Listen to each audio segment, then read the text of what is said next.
रायगडची झुंज, अन्यायावर लेखणीचा वार.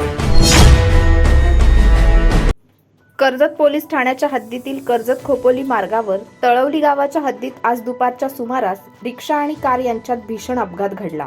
या अपघातात रिक्षा चालक जखमी झाले असून दोन्ही वाहनांचे मोठ्या प्रमाणात नुकसान झाले आहे.